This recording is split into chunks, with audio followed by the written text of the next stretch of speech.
태풍 쏠릭이 소멸한 가운데 경북 동해안에는 다행히 별다른 피해가 발생하지 않았습니다. 교육부의 대학 평가 결과 경주대학교가 최하 등급을 받아 사실상 폐교 수준을 밟게 될 것이라는 우려가 나오고 있습니다. 동해안의 참치 어획량이 늘고 있지만 부산 지역 대형 선망들이 쿼터를 독식하고 있어 동해안 어민들을 위한 제도 개선이 시급합니다. 여러분 안녕하십니까? 교육부가 최근 공개한 대학 평가에서 포항과 경주 지역 대학들의 희비가 엇갈렸습니다. 특히 경주대학교는 최하 등급을 받아 사실상 폐교 수준을 밟을 것이란 우려가 나오고 있습니다. 장성훈 기자입니다. 교육부가 공개한 2018학년 대학 기본 역량 진단 결과 전국 323개 교 가운데 64%인 207개 교는 이른바 좋은 대학으로 평가한 자율 개선 대학으로 선정됐습니다. 지역에선 동국대 경주 캠퍼스와 포항공대, 한동대, 설린대학이 포함됐습니다. 이들 대학은 앞으로 3년간 정원을 감축할 필요가 없고 정부로부터 재정 지원을 비롯해 국가 장학금과 학자금 대출도 받을 수 있습니다. 대학의 입학 정원을 줄이지 않아도 되고 대신에 저희가 자율적으로 정부의 교육부에서 주는 재정 지원 사업에 대해서 저희 학교에 필요한 여러 가지 교육의 문제라든지 인재 양성이라든지 그 밖에 여러 가지 프로그램들을 동시에 저희들이 자율적으로 진행을 할 수가 있습니다.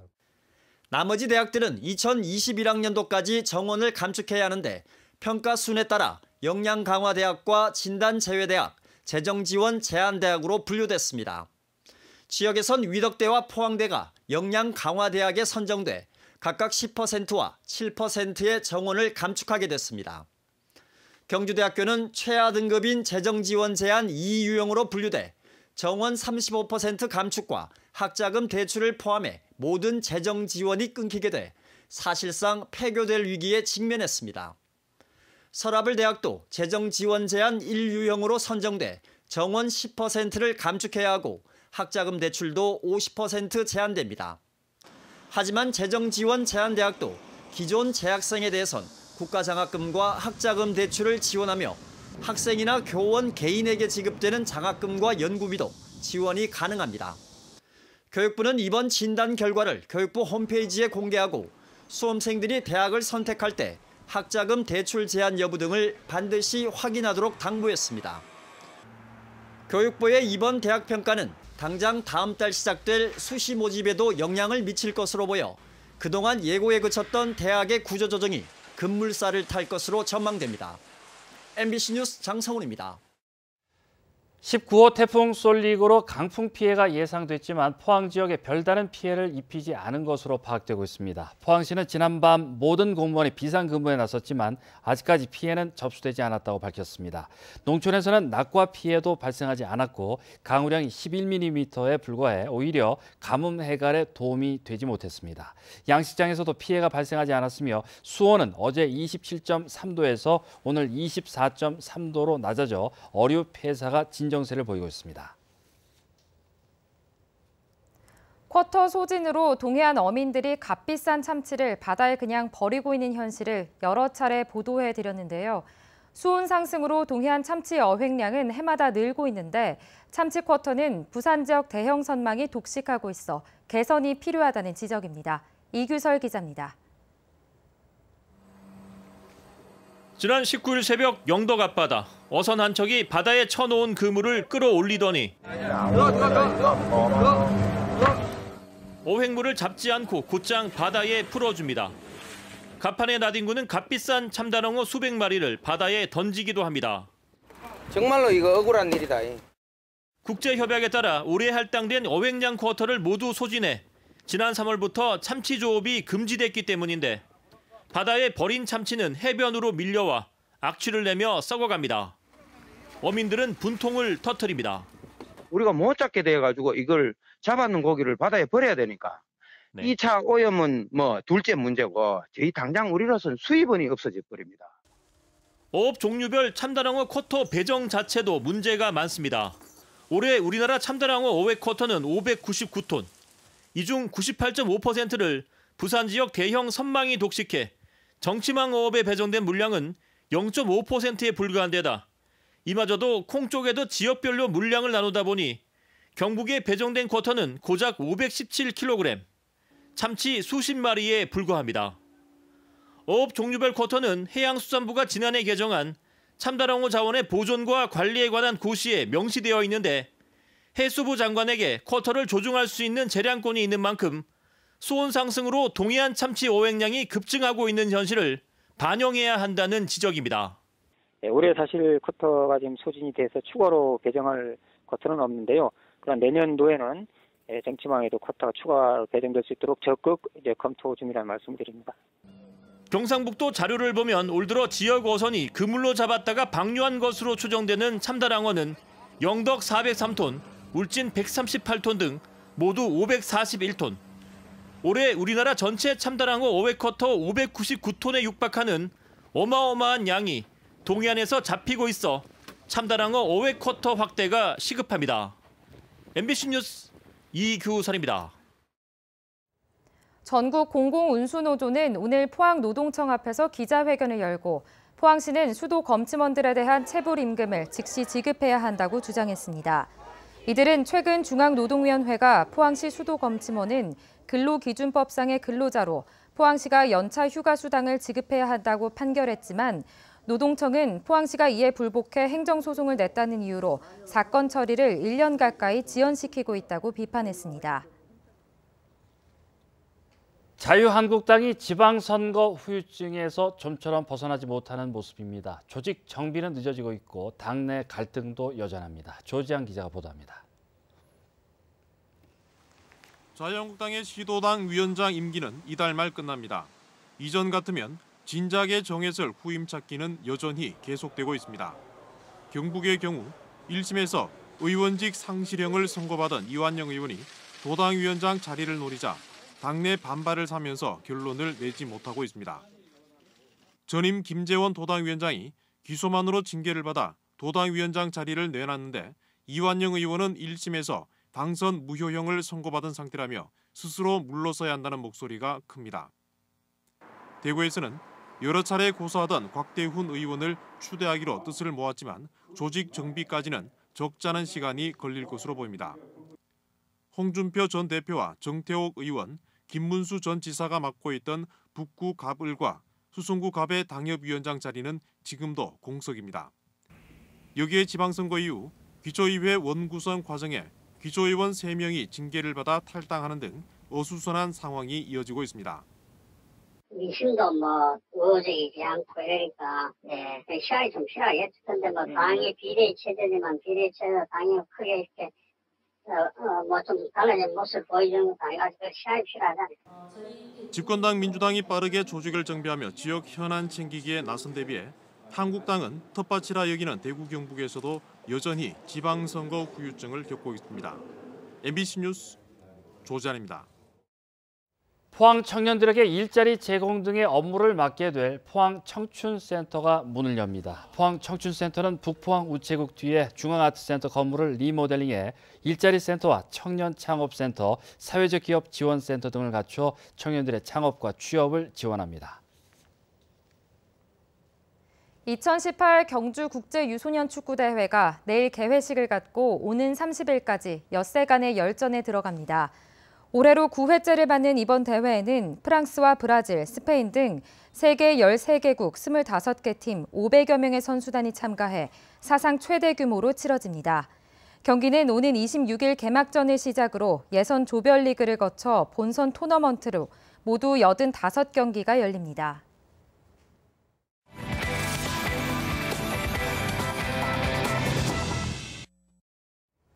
솔거미술관이 8월 들어서만 5천 명이 방문하며 경주의 대표 명소로 자리 잡고 있습니다. 아름다운 건축물과 박대성 화백의 작품이 어우러져 경주의 멋을 더하는데요. 홍태균 아나운서가 소개합니다. 거대한 화폭에 담대한 붓질로 담아낸 경주 삼릉. 보이는 풍경과 생각 속 풍경을 한 화폭에 담아 독특한 분위기를 풍깁니다. 전시실 곳곳에는 힘차면서도 섬세하고 사실과 추상의 표현이 얽힌 박화백만의 독특한 그림 세계가 펼쳐집니다. 전통적인 화법의 이야기와 현대적인 해석, 그리고 작가의 독특한 미술 세계까지 동시에 보실 수 있는 작품입니다. 박대성 화백의 작품을 기증받아 2015년 개관한 솔거미술관이 최근 1년 관람객이 80% 이상 증가하며 최고의 전성기를 누리고 있습니다. 미술관 밖 풍경을 작품처럼 관람할 수 있는 제3전시실은 주말에는 줄을 서야 할 정도로 SNS 포토존으로 자리 잡았습니다. 생각보다 어렵지 않게 너무 볼 수 있어서 너무 좋았고요. 그다음에 핫플레이스 장소인 만큼 사진도 찍으면서 예쁘게 보냈던 것 같아서 다시 또 오고 싶어요. 너무 좋았어요. 솔거미술관을 색다르게 즐기려면 한 달에 한 번 진행되는 문화가 있는 날 프로그램에 참여하는 것도 한 방법입니다. 오는 29일에는 물고기의 시선으로 금강산을 그린 박화백의 금강화계를 자유롭게 그려보고 서로의 작품을 감상하는 시간이 마련됩니다. 이 밖에도 주말에는 경주 청소년 화랑무 공연단의 정기공연 화랑의 약속을 경주 예술의 전당 화랑홀에서 만날 수 있으며 사제소통 전통으로 어우러지다가 포항우나 야외 공연장에서 열립니다. MBC 뉴스 홍태균입니다. 지난 21일 봉화 소천 면사무소 엽총 사고로 순직한 고 손건호 사무관과 이수연 주무관의 연결식이 오늘 오전 봉화군청 대회의실에서 봉화군청장으로 엄수됐습니다. 연결식에는 유가족과 동료 등 500여 명이 참석해 고인의 마지막 길을 배웅했습니다. 봉화군은 이들의 희생 정신을 기리기 위해 순직 처리하고 1계급 승진을 주소했습니다. 서울 고법 형사 3부는 하청업체로부터 뒷돈을 받아 챙긴 혐의로 기소된 전 포스코건설 부사장 A씨에게 1심과 같이 징역 2년을 선고했습니다. 재판부는 A씨는 국내 굴지의 건축회사의 건축사업 책임자였던 만큼 비난 가능성이 높다며 1심보다 더 많은 2억 9천만 원을 유죄로 인정하고 1억 9천만 원의 추징금도 선고했습니다. A씨는 지난 2010년부터 5년여 동안 협력업체 등으로부터 청탁을 받으며 모두 3억 9천만 원의 돈을 받은 혐의로 기소됐습니다. 태풍 쏠릭이 동해상으로 빠져나가면서 경북 동해안에는 큰 피해는 발생하지 않았습니다. 태풍이 지나가고 다시 더위가 찾아왔는데요. 주말인 내일도 낮 기온 29에서 32도 분포로 여름 날씨를 보이겠습니다. 안수진 기상캐스터입니다. 오늘 태풍 쏠릭이 한반도를 강타하고 태풍이 지나간 자리에는 다시 무더위가 찾아왔습니다.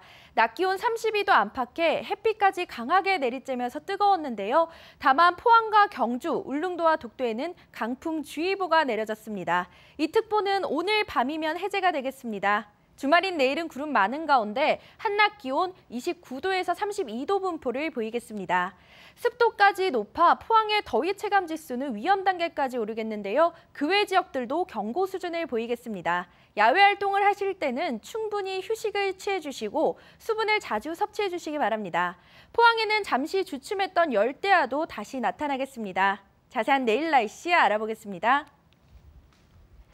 내일 대체로 맑다가 낮부터 구름 많아지겠습니다. 아침 기온 22도에서 25도, 낮 기온은 29도에서 32도입니다. 울릉도와 독도에는 구름 많겠습니다. 아침 기온 울릉도 23도, 독도 24도, 낮이 되면 울릉도와 독도 27도입니다. 동해상으로는 대체로 구름 많은 가운데 동해 남부 먼바다에는 가끔 비가 오겠고 풍랑 경보도 내려져 있습니다. 바다의 물결 동해 중부 해상에서 최고 5m, 동해 남부 해상에서 최고 4m로 일겠습니다. 일요일에는 남해상에 위치한 기압골의 영향을 받으면서 비가 오겠습니다. 이 비는 화요일까지 이어지겠습니다. 날씨였습니다.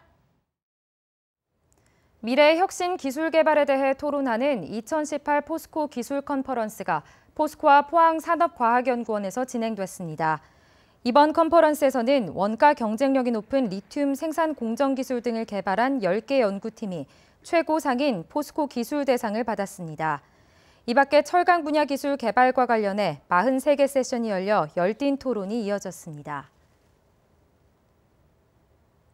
동해해양경찰서가 어제 오후 7시 21분쯤 급성 담낭염과 고열 증상을 보인 71살 최모 씨를 경비함으로 이용해 묵호항으로 이송했다고 밝혔습니다. 해경은 태풍의 영향으로 바람이 강하게 불어 헬기 이송은 불가능했지만 대형 경비 함정을 동원해 환자 이송에 성공했다고 밝혔습니다. 국립농산물품질관리원 경북지원은 특별사법경찰 155명 등 400여 명을 투입해 다음 달 21일까지 농식품 원산지 표시 위반 행위를 집중 단속합니다. 다음 달 9일까지는 한과와 떡 등 추석 성수품 제조업체를 주로 단속하고 다음 달 10일부터는 대형마트와 전통시장, 도소매업체를 집중 단속합니다. 원산지가 의심될 경우 유전자 분석 등 과학적인 식별법을 활용할 예정입니다. 이번 달부터 매장 내에서 일회용 플라스틱 컵을 사용하다 적발되면 매장 면적과 위반 횟수에 따라 최소 5만 원에서 최대 200만 원의 과태료가 부과됩니다. 경상북도는 지난달까지 도내 커피 전문점과 패스트푸드점을 돌며 매장 내 일회용 컵 사용 불가 원칙을 업주에게 알렸으며 이달부터 위반 업소에 대해 과태료를 부과하고 있습니다. 네, 이상으로 포항 MBC 뉴스데스크 마치겠습니다. 여러분 고맙습니다.